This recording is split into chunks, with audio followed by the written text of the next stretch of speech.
Bueno, bueno, ahora vamos a tener nuestro sermón. Quiero invitar a que adelante, que pase con nosotros nuestro querido presbítero Christopher Flores.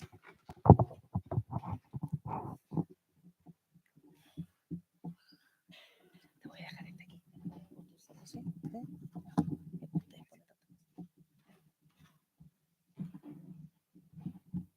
El Señor les bendiga, mis hermanos.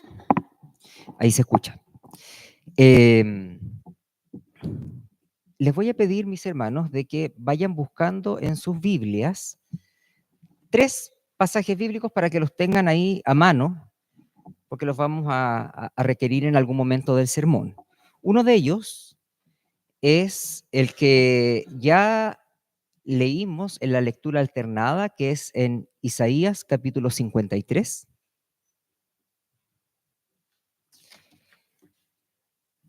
El otro es Lucas capítulo 24,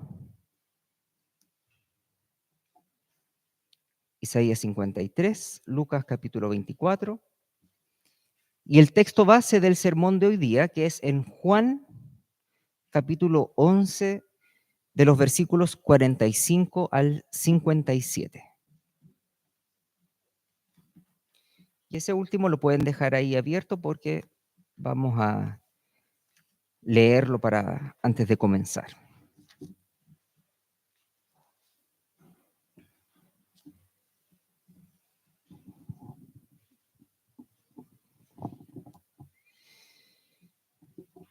El sermón de hoy se llama Matar a Jesús o Matar a Jesús. Matar a Jesús o matar a Jesús. Vamos a leer entonces en Juan, en el capítulo 11, del versículo 45 al 57, que son los hechos que ocurren posterior a la resurrección de Lázaro, justo después. Versículo 45 inicia así: Por esto, muchos de los judíos que habían venido a ver a María y vieron lo que Jesús había hecho, creyeron en él. Pero algunos de ellos fueron a los fariseos y les contaron lo que Jesús había hecho. Entonces, los principales sacerdotes y fariseos convocaron un concilio y decían: ¿qué hacemos? Porque este hombre hace muchas señales. Si lo dejamos seguir así, todos van a creer en él, y los romanos vendrán y nos quitarán nuestro lugar y nuestra nación. Pero uno de ellos, Caifás, que era sumo sacerdote ese año, les dijo: ustedes no saben nada, ni tienen en cuenta que les es más conveniente que un hombre muera por el pueblo y no que toda la nación perezca. Ahora bien, no dijo esto de su propia iniciativa, sino que siendo el sumo sacerdote ese año, profetizó que Jesús iba a morir por la nación. Y no solo por la nación, sino también para reunir en uno a los hijos de Dios que están esparcidos. Así que desde ese día planearon entre sí matar a Jesús. Por eso Jesús ya no andaba públicamente entre los judíos, sino que se fue de allí a la región cerca del desierto, a una ciudad llamada Efraín, y se quedó allí con los discípulos. Estaba cerca la Pascua de los judíos, y muchos de la región subieron a Jerusalén antes de la Pascua para purificarse. Entonces buscaban a Jesús, y estando ellos en el templo se decían unos a otros: ¿qué les parece? ¿Que vendrá la fiesta o no? Y los principales sacerdotes y los fariseos habían dado órdenes de que si alguien sabía dónde estaba Jesús, diera aviso para que lo prendieran. Oremos al Señor. Bendito Padre Celestial, en esta mañana estamos ante tu presencia, Señor, esperando escuchar tu voz. Permítenos rescatar, Señor, de este texto de tus sagradas escrituras, Padre, los beneficios para nuestra vida. Permítenos conocerte, comprender, Señor, el sacrificio de tu Hijo Jesucristo y conocer, Señor, las razones de su muerte necesarias, Señor, para que nosotros hoy podamos estar reunidos en este lugar alabándolo. Por Cristo Jesús, te agradecemos todo y te pedimos. Amén.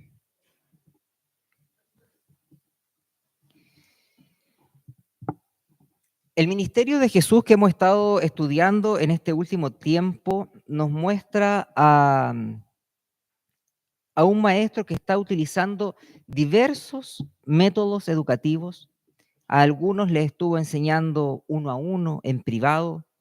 A otros les estuvo enseñando en sinagogas, con los escritos en la mano. A otros les estuvo contando las cosas que ellos habían hecho en su vida y luego de eso creyeron en él. Estuvo con multitudes mostrando milagros y mediante esos milagros muchos creyeron. Lázaro era un milagro vivo. Era como el milagro ya cúlmine del ministerio que había estado teniendo el Señor. Fue el milagro más rimbombante de todos, el más llamativo de todos. Llamar a un muerto de 4 días para que saliera caminando del sepulcro con vida nuevamente.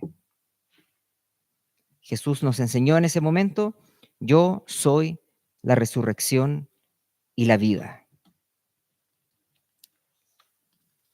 Lázaro muere para la gloria de Cristo y Cristo lo resucita para la gloria de Dios.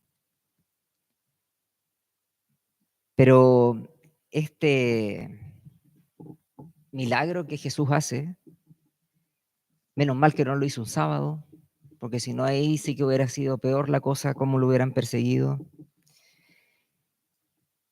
Ya era el colmo para los principales de los judíos. Al punto que ellos ya decidieron organizarse, formar un concilio ahí en Jerusalén y resolver qué es lo que vamos a hacer con este hombre. Así decía el versículo 47. Entonces los principales sacerdotes y los fariseos convocaron un concilio. ¿Qué hacemos? Porque este hombre hace muchas señales. Ellos sentían que estaba en riesgo su posición, estaba en riesgo su poder, estaba en riesgo su tierra, el lugar donde vivían, estaba en riesgo su templo, el lugar donde adoraban, estaba en riesgo su forma de vida. Y todo eso podía terminar, lo que ellos conocían, por causa de Jesús. Y decidieron hacer, y sin quererlo, terminaron haciendo lo que estaba profetizado ya 700 años antes, que fue lo que leímos en Isaías en el capítulo 53. Un texto que le dimos lectura hace poco, que tiene casi 3000 años de historia. Y les invito a que le echemos una miradita acá en Isaías en el capítulo 53. Que aquí este texto lo tenemos visto como en una primera parte el Mesías que vendría iba a ser castigado, y en una segunda parte cómo ese Mesías castigado finalmente sería exaltado. Lo interesante de este texto es que nos muestra las razones de por qué esto debiese ocurrir. Decía, todos nosotros nos descarriamos en el versículo 6 como ovejas, nos apartamos cada cual por su camino, pero el Señor hizo que cayera sobre él la inequidad de todos nosotros. Dice, por opresión y juicio fue quitado. Y en cuanto a su generación, los que estábamos leyendo ahora que se estaban poniendo de acuerdo, ¿no? ¿Quién tuvo en cuenta que él fuera cortado de la tierra de los vivientes por la transgresión de mi pueblo, a quien correspondía la herida? Finalmente, el texto termina señalando: por tanto, yo le daré parte con los grandes y con los fuertes repartirá despojos, porque él derramó su alma hasta la muerte y con los transgresores fue contado. Llevó el pecado de muchos e intercedió por los transgresores. Aquí entonces nos aparece escrito cómo es este sacrificio sustitutivo que nos entrega Jesucristo el Señor, que debía ocurrir según las Sagradas Escrituras para recomponer nuestra relación con Dios. Así, podemos decir que Jesús vino a hacer lo que tenía que hacer. Podemos aseverar que Jesús es el cumplimiento de todas las promesas que aparecían en el Antiguo Testamento, incluso a aquellas promesas que eran más dolorosas, más crueles, pero que eran necesarias para el cumplimiento del plan divino, que era redimir a su pueblo y traerlo para sí mismo. Es interesante, sí, ver los personajes que aparecen en el texto que leímos hoy día. Decía que habían muchos de estos judíos que estaban acompañando a María, que viendo, creyeron. Otros judíos fueron donde los fariseos. Otros fueron los sacerdotes y los fariseos que complotaron contra Jesús. Otros fue el propio Jesús con los suyos que se repliegan en un lugar.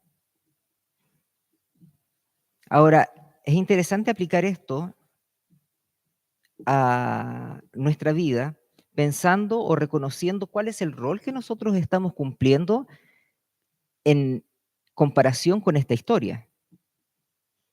¿Somos de los que hemos visto la gloria del Señor y creemos? Así como Jesús le dice a Marta, ¿no te dije que si crees verás la gloria de Dios? ¿Somos de los que hemos visto la gloria del Señor y creemos? ¿O somos de los que viendo las maravillas del Señor dudamos? Y vamos y le vamos a preguntar o a hacer comentarios a los incrédulos para que ellos nos digan si lo que pasó era verdad o no era verdad. O somos de los que en determinadas circunstancias, para no perder nuestro lugar, para no perder nuestros privilegios, por miedo quizás, por no perder el estatus que podemos tener, decidimos sepultar a nuestro Cristo, a esconderlo, molido y todo, crucificado y todo, y no mostrarlo para poder mantener nuestro estado.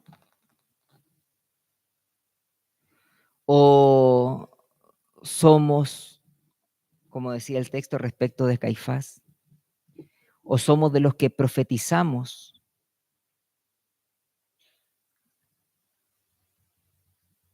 que el Señor ha venido y que volverá en medio de donde nosotros estemos. ¿Qué rol estamos cumpliendo nosotros? ¿Estamos creyendo verdaderamente y gozándonos en el Señor? ¿Estamos dudando y preguntando o buscando explicaciones en lugares distintos que no sea la Biblia, la oración?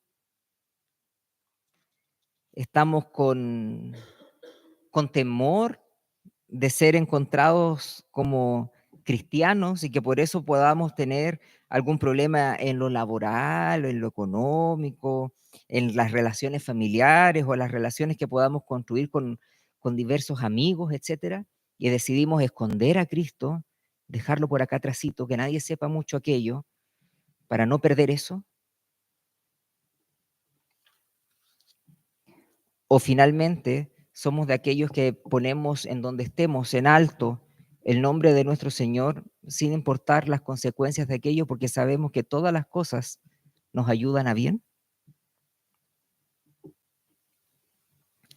Echemos una mirada también a el tiempo que está alrededor de este texto. Faltaba poco para la Pascua. Eso quiere decir que el pueblo en general se estaba moviendo para ir a Jerusalén, para reunirse, estaban todos recordando, ¿no es cierto? Era una de las festividades, si no la más importante para el pueblo de Israel en ese tiempo. Y estábamos entonces a días de la Pascua judía donde el cordero iba a ser sacrificado. Estamos a días del cumplimiento de las profecías de Isaías.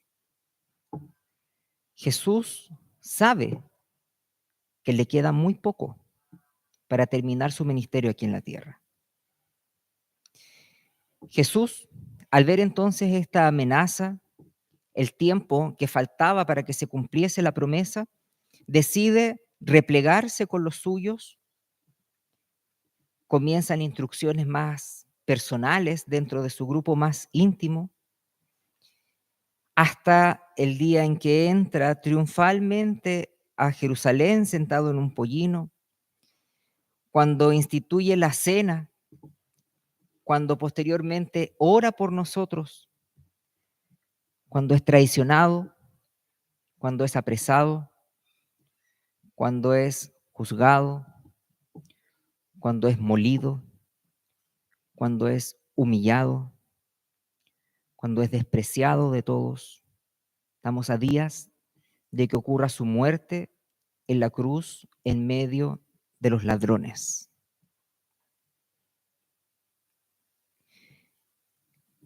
Poco después de que eso ocurra y Jesús muera y resucite, porque lo van a ver a la tumba y se preguntan, ¿es que dónde han puesto el cuerpo de mi Señor que no está? Les invito a que vayamos a Lucas 24.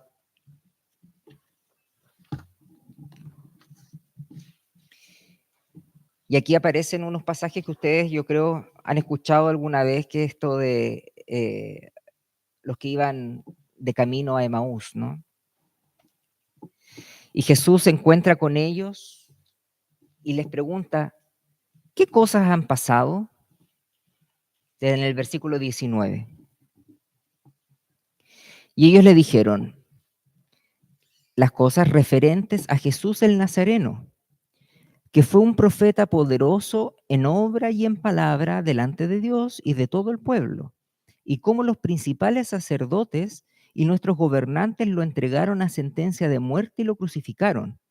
Pero nosotros esperábamos que él era el que iba a redimir a Israel. Además de todo eso, este es el tercer día desde que estas cosas acontecieron. Y también algunas mujeres de entre nosotros nos asombraron, pues cuando fueron de madrugada al sepulcro y al no hallar su cuerpo, vinieron diciendo que también habían visto una aparición de ángeles que decían que él vivía. Y algunos de los que estaban con nosotros fueron al sepulcro y lo hallaron tal como también las mujeres habían dicho, pero a él no lo vieron. Entonces Jesús les dijo, versículo 25. Oh insensatos y tardos de corazón para creer todo lo que los profetas han dicho. ¿No era necesario que el Cristo padeciera todas estas cosas y entrara en su gloria? Pasajes después, Jesús aparece entre sus discípulos, se asustan, piensan que es un fantasma. Él les dice, tranquilos, tienen algo de comer, yo no soy un fantasma, no se turben. Versículo 44, Jesús les dice, esto es lo que yo les decía cuando todavía estaba con ustedes, que era necesario que se cumpliera todo lo que sobre mí está escrito en la ley de Moisés, en los profetas y en los salmos. Entonces les abrió la mente para que comprendieran las escrituras y les dijo, así está escrito, que el Cristo padecerá y resucitará de entre los muertos al tercer día, y que en su nombre se predicará el arrepentimiento para el perdón de los pecados a todas las naciones, comenzando desde Jerusalén. Ustedes son testigos de estas cosas. Por tanto, yo enviaré sobre ustedes la promesa de mi Padre, pero ustedes permanezcan en la ciudad hasta que sean investidos con poder de lo alto. Jesús fue el cumplimiento de las promesas, incluso aquellas que profetizaba Caifás sin saber que profetizaba, porque era el cumplimiento de lo que tenía que ser. Por eso la pregunta inicial hablaba acerca de matar a Jesús o matar a Jesús, en el sentido de, efectivamente ellos estaban tomando la decisión de matar a Jesús porque querían matarlo, o estaban cumpliendo la promesa del Señor de que Él iba a ser muerto por los suyos. Sin duda, las decisiones que ellos estaban tomando, las estaban tomando por las circunstancias que estaban pasando. Ellos no querían perder lo que ya habían logrado. Preferían mantenerse en la situación que estaban, esperando un Mesías que los libertara, probablemente militarmente. Preferían seguir esperando. Pero la cosa no era así. Y su decisión llevó a que la palabra de Dios se cumpliese en pleno. Jesús murió. Pero como nos cuenta también la Escritura, al tercer día Él resucitó. Y nos dice, era necesario que todo esto así fuese. Hoy Jesús vive, porque Él es la vida, porque Él es la resurrección. Y esta era la predicación de los primeros años del cristianismo. Cuando queríamos hablar acerca de quién era Jesús, se hablaba acerca del cumplimiento de las Sagradas Escrituras, pues lo que teníamos o lo que tenían escrito nuestros hermanos de esa época era lo que hoy conocemos como el Antiguo Testamento. Después de después de 30 años más o menos de la muerte de Jesús, de ahí en adelante comienzan a aparecer escritos que los que se unen y forman el Nuevo Testamento que conocemos el día de hoy. Por tanto, cuando ellos se paraban a predicar en un lugar como este, no tenían la Biblia completa así como nosotros la tenemos. Tenían las profecías, tenían el Antiguo Testamento, habían vivido muchos de ellos con Jesús, habían recibido enseñanza directa de Él, y el Señor los estaba utilizando como apóstoles que eran para proclamar el Evangelio, que era la misión que Jesús les deja cuando se vuelve a aparecer con ellos. Y les dice, está escrito que el Cristo padecerá y resucitará de entre los muertos y que en su nombre se predicará el arrepentimiento para el perdón de los pecados a todas las naciones. Lo que leímos en Juan hacía referencia a que Caifás había profetizado que Jesús iba a morir por la nación, y dice acá en el versículo 52, y no solo por esa nación, y no solo por la nación, sino también para reunir en uno a todos los hijos de Dios que están esparcidos. Era necesario que todo esto pasara, que Jesús cumpliese todas las sagradas escrituras, muriendo por nosotros, resucitando para ir de vuelta al trono de Dios, donde un día volverá en gloria para entregarnos una vida eterna y plena en una tierra nueva, con un cielo nuevo. El complot para matar a Jesús no hizo otra cosa más que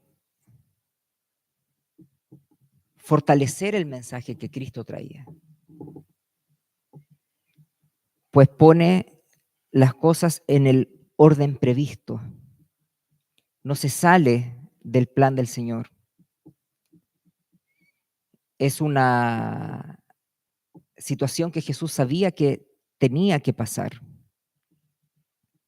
Sin embargo, no rehuyó de ella, porque, bueno, aquí decíamos que se iba a Efraín, ¿no es cierto? Estaba con ellos ahí y perfectamente pudo haber dicho, bueno, para poder seguir predicando, porque llevo muy pocos años predicando, voy a aprovechar y me voy a mover a otra región, a otro lugar y voy a seguir así, arrancándome de los que me quieren matar.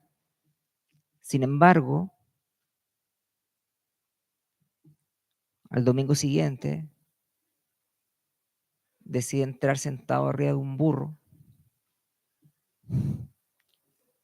con toda la gente sabiendo de que iba a llegar, y agarraron palmas y tiraron mantas, y entró el rey del reino a la ciudad.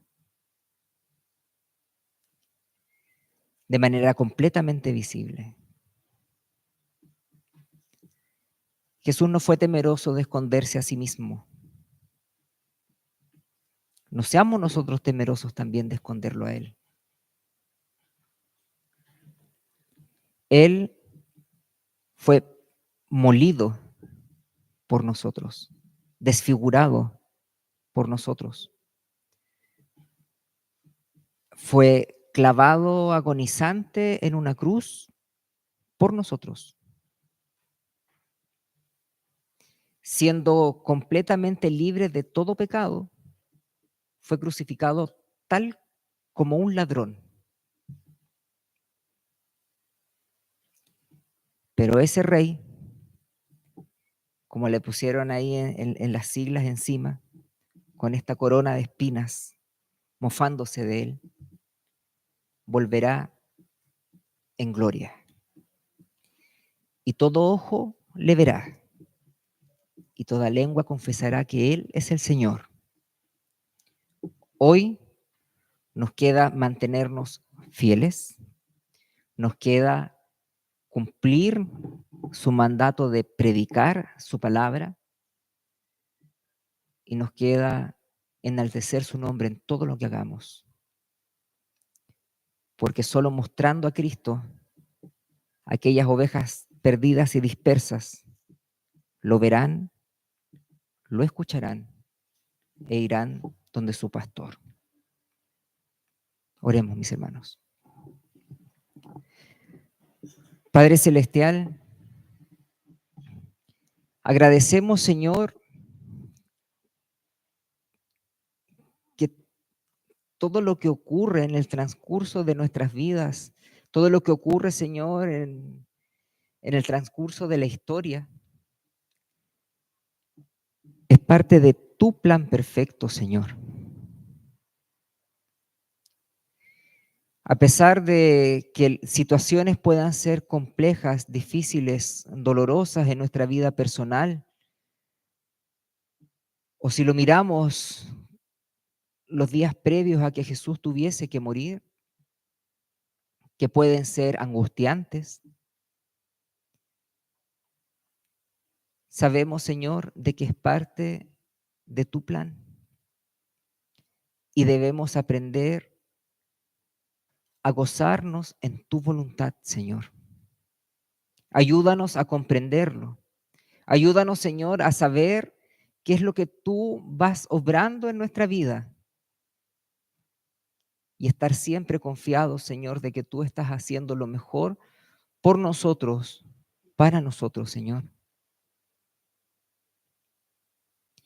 Bendícenos ahora también en nuestra realidad nacional en el día de hoy, para que recordemos, Señor, que el poder está en tu mano y que las decisiones que se tomen están dentro de tus propósitos, Señor. Ayúdanos a aceptar y y comprender tu voluntad. Y pase lo que pase, las opciones políticas que ganen o que pierdan, Señor, estemos confiados de que el único que reina sobre nuestras vidas eres tú. Y que por tanto pase A, B o C situación, Señor, en el país, podemos estar confiados en ti, porque somos tus hijos y porque podemos esperar todo de un Padre amoroso que no es el que le da piedra a sus hijos cuando tiene hambre, sino que les da pan. Gracias, Señor, porque podemos tener esa confianza cierta de que tú estás por nosotros y con nosotros siempre. En Cristo Jesús te agradecemos todo. Amén.